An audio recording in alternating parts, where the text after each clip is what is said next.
Hello दोस्तों, आप सभी का हमारे YouTube चैनल में बहुत बहुत स्वागत है। आज हम एक नए टॉपिक के साथ आए हुए हैं जिसमें आज हम मॉडर्न हिस्ट्री को पढ़ेंगे, जो सभी PCS एग्ज़ाम के लिए बहुत ही इम्पोर्टेंट है। और ये हमने घटना चक्र से उठाया है और घटना चक्र से ही पढ़ा रहे हैं। इसमें जितने भी प्रीवियस ईयर आए हुए क्वेश्चन हैं और इसका जो थ्योरी पार्ट है वो दोनों को मैं करूँगी आज। तो चलिए बिना देर के हुए स्टार्ट करते हैं और साथ में पढ़ते हैं। तो स्टार्ट करते हैं। ब्रिटिश सरकार ने कंपनी में व्याप्त भ्रष्टाचार और कुप्रशासन को दूर करने के लिए 1773 का रेगुलेटिंग एक्ट पारित किया। इसके तहत मद्रास एवं बम्बई प्रेसिडेंसी को कलकत्ता प्रेसिडेंसी के अधीन कर दिया गया। जो 1773 का रेगुलेटिंग एक्ट आया उसके तहत मुंबई और मद्रास को जो मुंबई मद्रास प्रेसिडेंसी थी उसको कलकत्ता प्रेसिडेंसी के अधीन कर दिया। ठीक है। उसके बाद बंगाल के गवर्नर को अब अंग्रेजी क्षेत्रों का गवर्नर जनरल कहा गया। ये 1773 का रेगुलेटिंग एक्ट था। इसी के तहत बंगाल के गवर्नर को अब गवर्नर जनरल कहा जाने लगा। जो भी अंग्रेजी क्षेत्र था उसका गवर्नर जनरल कहा जाने लगा। ठीक है। बंगाल पर प्रथम गवर्नर जनरल वारेन हेस्टिंग्स को बनाया गया। ये बहुत इम्पोर्टेंट है, इसको याद कर लेंगे, बार बार क्वेश्चन में रिपीट होता है। वारेन हेस्टिंग्स को पहला बंगाल का गवर्नर जनरल बनाया गया। ठीक है। फिर रेगुलेटिंग एक्ट का उद्देश्य भारत में ईस्ट इंडिया कंपनी की गतिविधियों को ब्रिटिश सरकार की निगरानी में लाना था। इसका उद्देश्य पूछ सकता है ऐसे ऑप्शन डाल के कि रेगुलेटिंग एक्ट का क्या उद्देश्य था। तो इसका उद्देश्य था भारत में ईस्ट इंडिया कंपनी की गतिविधियों को ब्रिटिश सरकार की निगरानी में लाना था। ठीक है। रेगुलेटिंग एक्ट 1773 के द्वारा सर्वप्रथम कलकत्ता में सर्वोच्च न्यायालय की स्थापना हुई थी। ठीक है। रेगुलेटिंग एक्ट 1773 के तहत इसमें एक न्यायाधीश और 3 अन्य न्यायाधीशों की व्यवस्था की गई थी। इस सर्वोच्च न्यायालय को सामान्य न्यायालय एवं देश के विधि के न्यायालय, नौसेना विधि के न्यायालय, धार्मिक न्यायालय के रूप में कार्य करता था। ये विधि का न्यायालय के तौर पे, नौसेना के न्यायालय के तौर पे और धार्मिक न्यायालय के तौर पे काम करता था। ठीक है। यह उच्चतम न्यायालय 1774 में गठित किया गया। 1773 का रेगुलेटिंग एक्ट था और 1774 में गठित किया गया। इसकी एलिजा MP को जो है प्रथम मुख्य न्यायाधीश बनाया गया तथा रॉबर्ट चैम्बर्स, स्टेफन सीजर ली मेस्टर एवं जॉन हाइड अन्य इसके न्यायाधीश नियुक्त हुए थे। रॉबर्ट चैम्बर्स, स्टेफन सीजर ली मेस्टर, जॉन हाइड इसको अन्य न्यायाधीश के रूप में नियुक्त किया गया था। 1786 में एक अधिनियम ब्रिटिश संसद के सम्मुख इस भावना से रखा गया कि ताकि कॉर्नवालिस को भारत का गवर्नर जनरल पद स्वीकार करने के लिए मना लिया जाए। इसीलिए 1776 का रेगुलेटिंग एक्ट आया था ताकि कॉर्नवालिस को भारत का गवर्नर जनरल पद दे दिया जाए और उसके लिए वो मान जाए। उसमें कॉर्नवालिस के अनुसार बहुत कुछ प्रावधान किए गए थे, जैसे वह गवर्नर जनरल एवं मुख्य सेनापति दोनों की शक्तियाँ लेना चाहता था। ये गवर्नर जनरल तो थे ही, साथ में ये मुख्य सेनापति का भी शक्ति लेना चाहते थे, इसलिए इनके अनुसार ये रेडी किया गया था। ठीक है। इस अधिनियम के अनुसार इस अधिनियम के अनुसार यह सब स्वीकार हो गया और उसे विशेष अवस्था में अपनी परिषद के निर्णयों को रद्द करने, अपने निर्णयों को लागू करने का अधिकार भी दे दिया गया था। ठीक है।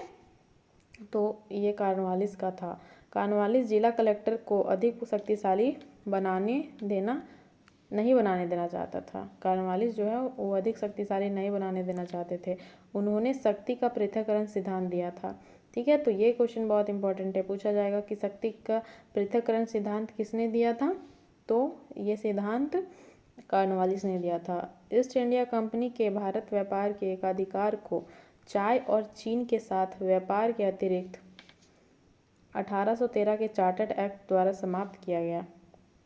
ये मैं यहाँ पे एक चाय और चीनी बोल देते हैं दोस्तों यहाँ पे एक एग्ज़ाम में भी मैंने अभी पीछे पढ़ा था, इसमें तो चीनी लिख दिया था, शक्कर, जबकि चीन होगा।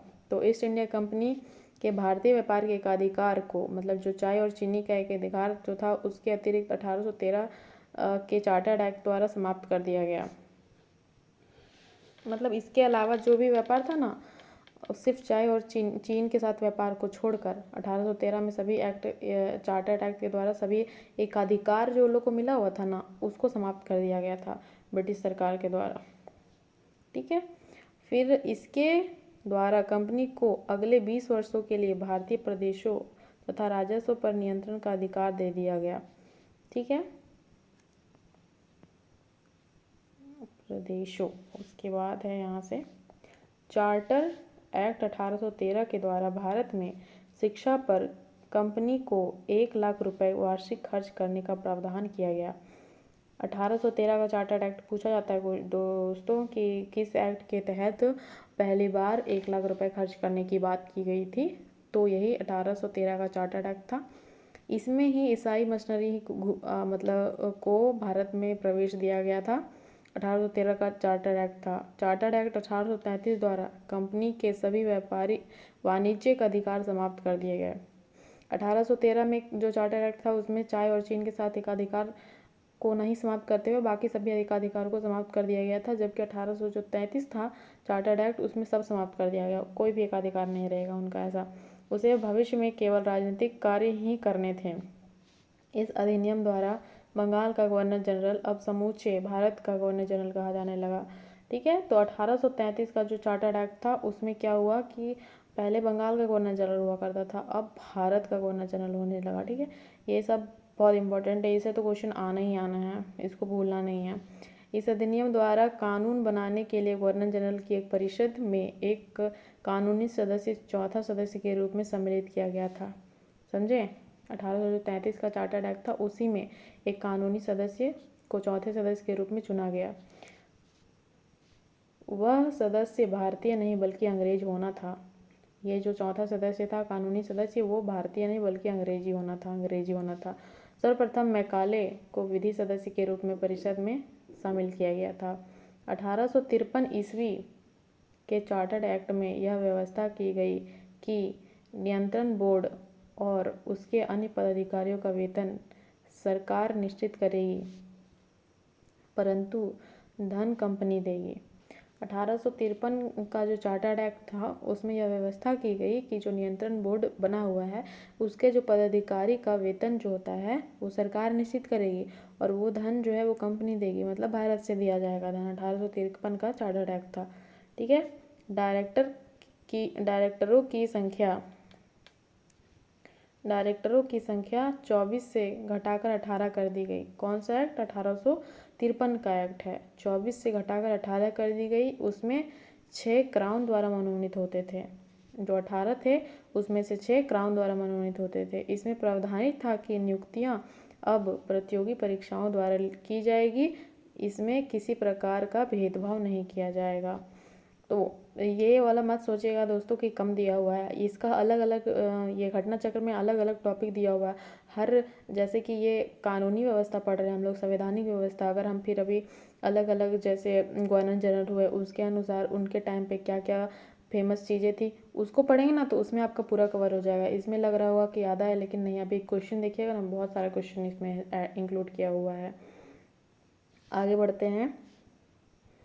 1858 में भारत सरकार अधिनियम जो आया था, 1858 का एक्ट है ना, इसको यहाँ पे देख लीजिएगा, वो चार्टर्ड एक्ट आया करता था, अब यहाँ पे जो है वो भारत सरकार अधिनियम आने लगा।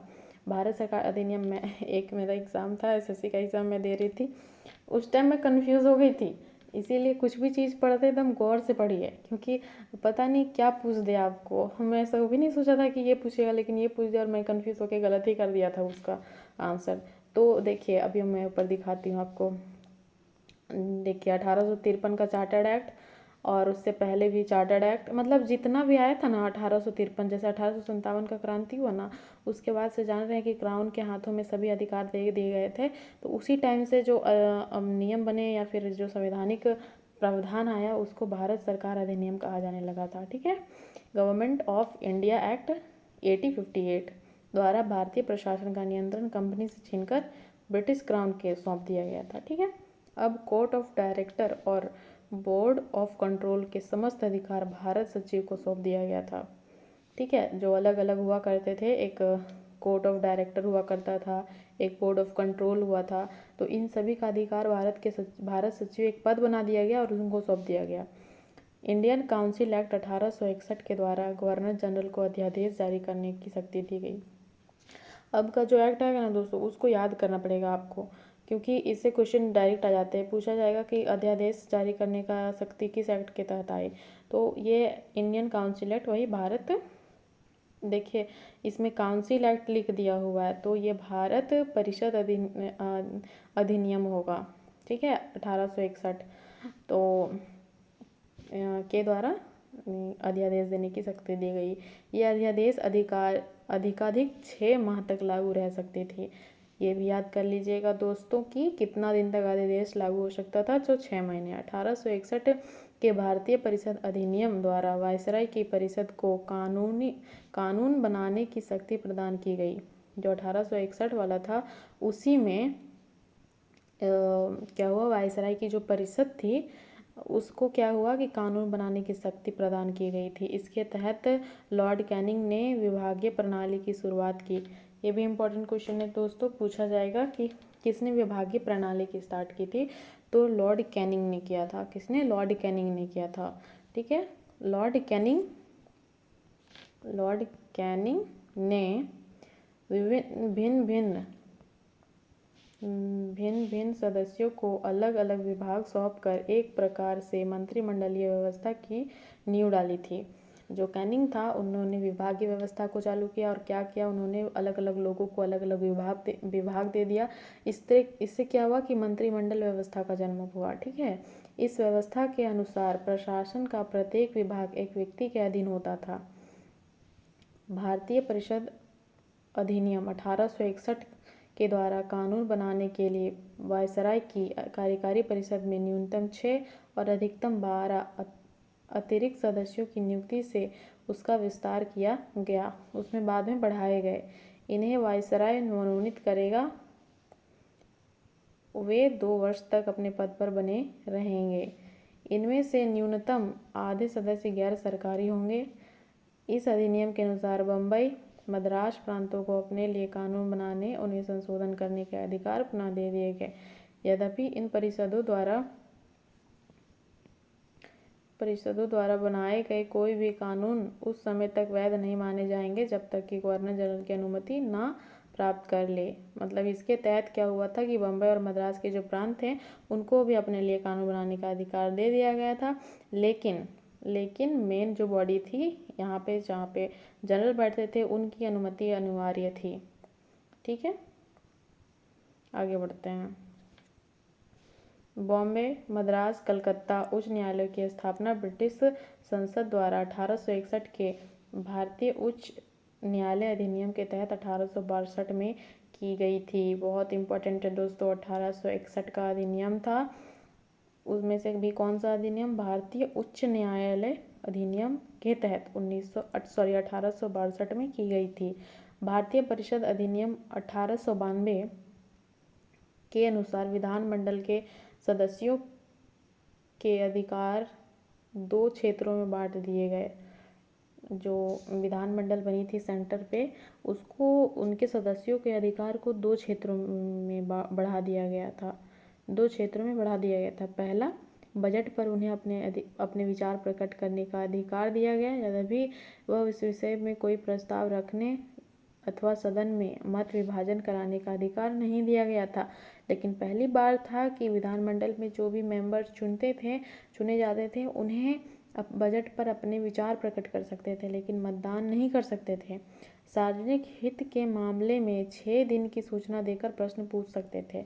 ये सुधार हुआ था और इसका मतलब हुआ था भारतीयों को ये मिला था जो विधानमंडल में होते थे, उन्हें अपने भारतीय के बजट पे बोलने का अधिकार था, अपने विचार प्रकट करने का था। और अगर ज़्यादा ही मामला हो सार्वजनिक हित का तो उसे 6 दिन पहले सूचना देकर पूछने का अधिकार था। भारत में, इन सबको याद रखते जाइएगा दोस्तों, बहुत इम्पोर्टेंट है। भारत में ब्रिटेन के सभी संवैधानिक प्रयोगों में सबसे कम समय तक 1909 का इंडियन काउंसिल एक्ट चला। सबसे कम टाइम तक कोई चला था तो 1909। ये क्वेश्चन आया हुआ है। रैमजे मैकडोनाल्ड ने के शब्दों में, ये सुधार प्रजातंत्रवाद और नौकरशाही के मध्य एक अधूरा और अल्पकालीन समझौता था।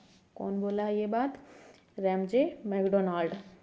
मॉन्टेग्यू चेम्सफोर्ड ने वर्ष 1918 में प्रस्तुत अपनी रिपोर्ट में अनुशंसा की थी कि प्रशासन में भारतीयों की भागीदारी बढ़ानी चाहिए। पूछेगा किसने अनुशंसा की थी, तो मॉन्टेग्यू चेम्सफोर्ड ने क्या किया था, 1918 में अपनी रिपोर्ट प्रस्तुत की थी और उसमें बोला था कि भारतीयों को प्रशासन में भागीदारी बढ़ानी चाहिए। रिपोर्ट की यह भी अनुशंसा थी कि सिविल सेवा परीक्षा इंग्लैंड और भारत में एक साथ आयोजित की जानी चाहिए तथा उच्च भारतीय सिविल सेवा के 1/3 पद भारतीयों के लिए आरक्षित होनी चाहिए। तो ये दोस्तों बहुत इम्पोर्टेंट है। जो 1918 में रिपोर्ट प्रस्तुत की थी मॉन्टेग्यू चेम्सफोर्ड ने, उन्होंने बताए थे कि सबसे पहले तो भारतीयों की भागीदारी बढ़ाओ प्रशासन में, और इसके लिए एक था कि जो सिविल सेवा का एग्ज़ाम होता था इंग्लैंड में, तो उसको अब इंग्लैंड और भारत में दोनों जगह पे एक साथ आयोजित किया जाना चाहिए था। और इसके साथ ही 1/3 जो पद थे उसे भारतीयों के लिए आरक्षित होने चाहिए थे। ये बात उन्होंने कही थी। ठीक है।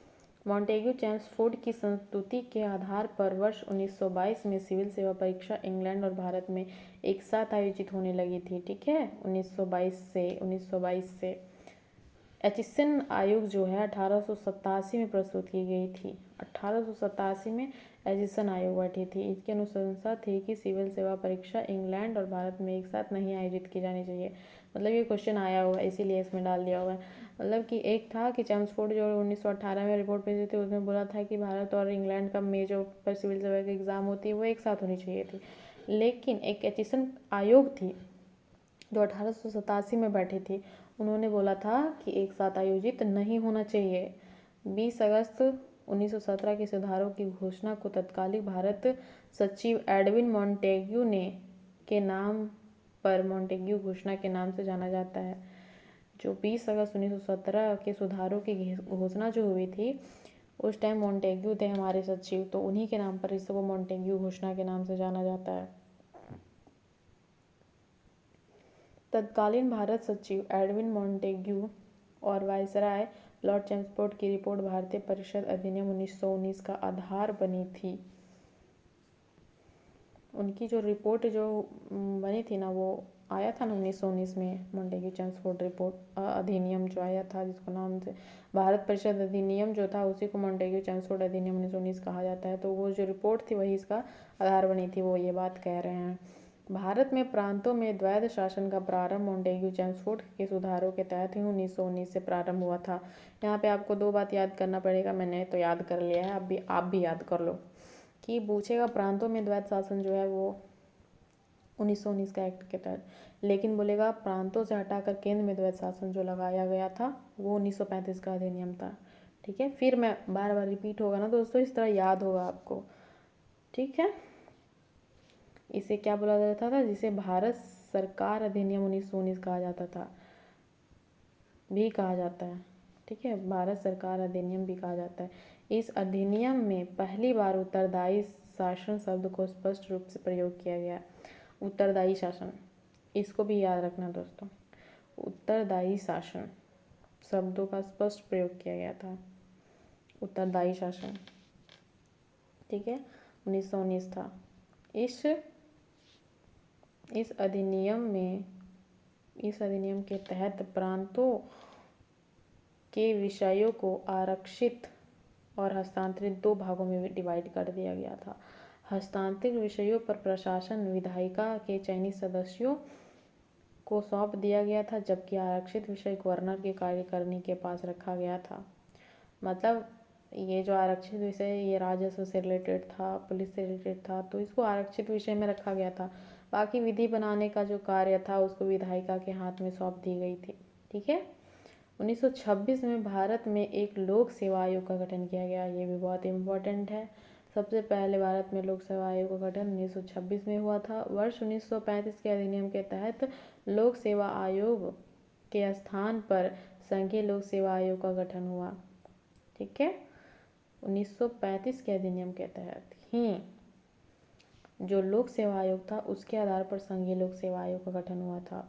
वर्ष 1937 में संघीय लोक सेवा आयोग ने ब्रिटिश लोक सेवा आयोग से स्वतंत्र परीक्षा आयोजित करना प्रारंभ कर दिया था। 35 के अधिनियम के तहत संघीय लोक सेवा आयोग गठित हुई थी। ठीक है।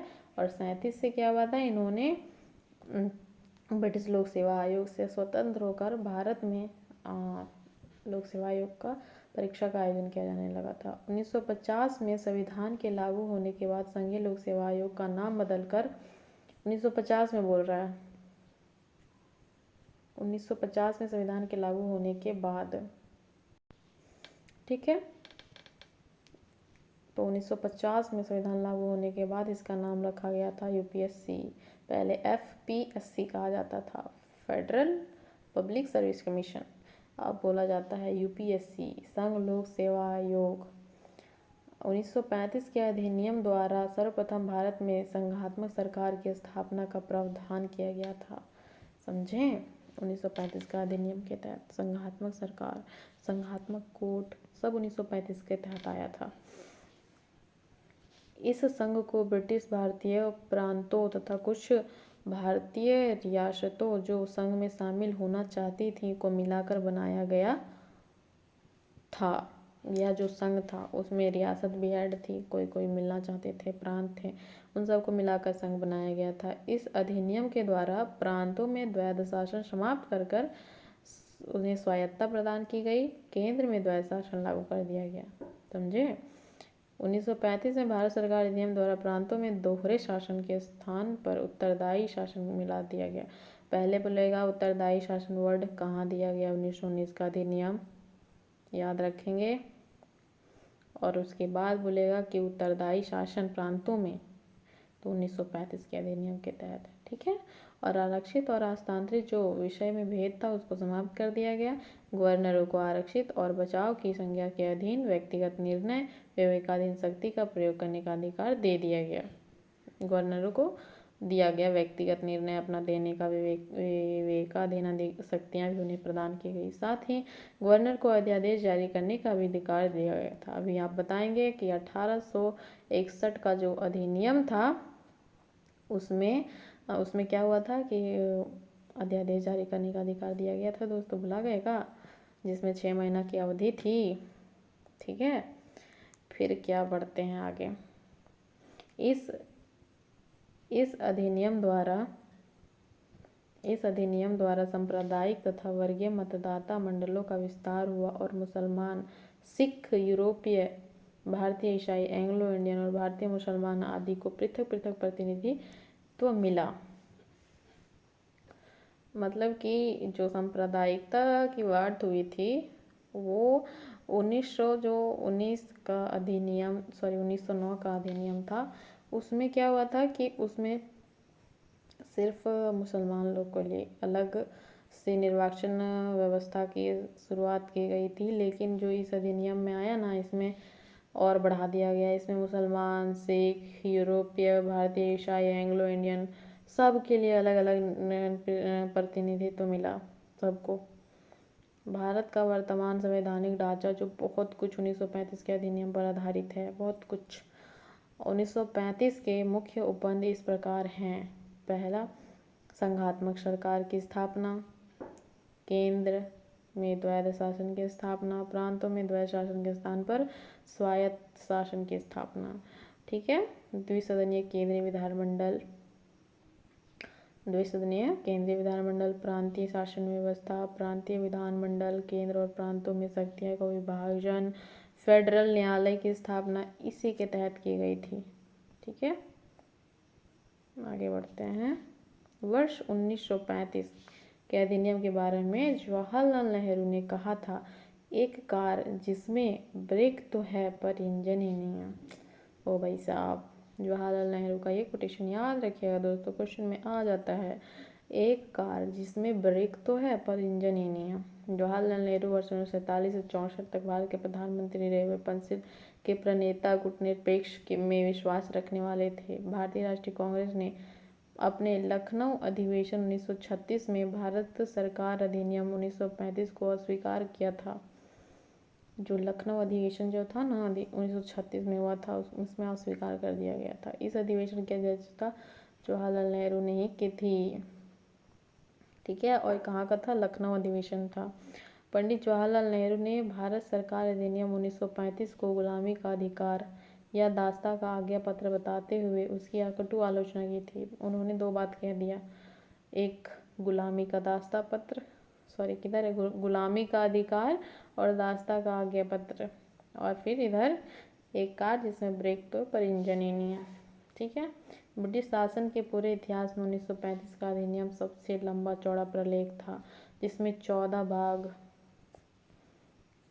321 धाराएं, 10 अनुसूचियां थीं। 14 भाग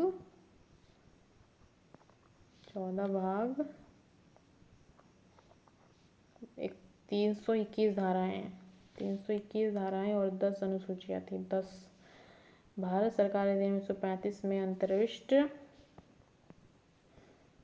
अनुदेश पत्र इंस्ट्रूमेंट ऑफ इंस्ट्रक्शंस को 1950 में भारत के संविधान में राज्य के नीति निषेध तत्व के रूप में समाविष्ट किया गया, और आलोचकों ने इसे केवल पवित्र लोकोक्ति कहा है। इसको लोकोक्ति बोल देते हैं दोस्तों। ये जो लिया गया ना 1935 के अधिनियम के तहत जो 14 भाग, ये जो इसमें ना बहुत ज़्यादा चीज़ों को भारतीय संविधान में ऐड किया गया, तो इसीलिए इसको लोग कोई पवित्र लोकोक्ति कह देते हैं। और इसका जो अनुदेश जो प्रपत्र होता है ना, उसको नीति निषेध तत्व के रूप में समाविष्ट किया गया है। इसमें दोस्तों बहुत सारे क्वेश्चन आए हुए हैं, तो उसको भी करेंगे हम लोग इसी वीडियो में। दोस्तों इस वीडियो को यहीं पे हम लोग रोकते हैं, क्योंकि ये वीडियो